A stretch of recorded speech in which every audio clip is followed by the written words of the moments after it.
సకదాగామి ఒకేసారి తిరిగి వచ్చేవారిపై ఇది ఒక సంక్షిప్త విశ్లేషణ. బౌద్ధమతంలో జ్ఞానోదయం వైపు వేసే రెండో ముఖ్యమైన అడుగు ఇది.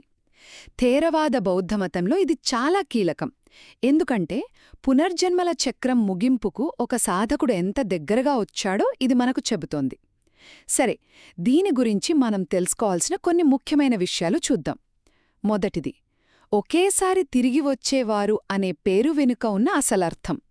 ఇక్కడొక విచిత్రమైన విషయముంది తెలుసా? ఆ పేరుకర్థం వాళ్ళు ఒకేసారి భూమి మీదకి తిరిగొస్తారని.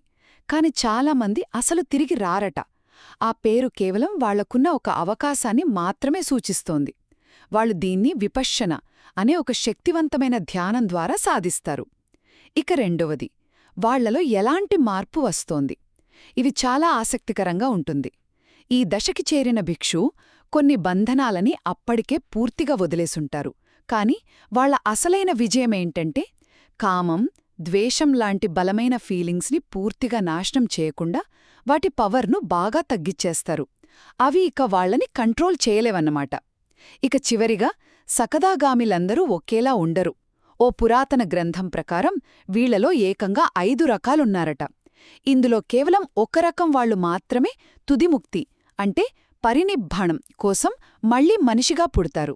మిగతా 4 రకాల వాళ్లు వేరే ఉన్నత లోకాలలోనే తమ ప్రయాణాన్ని పూర్తి చేస్తారు.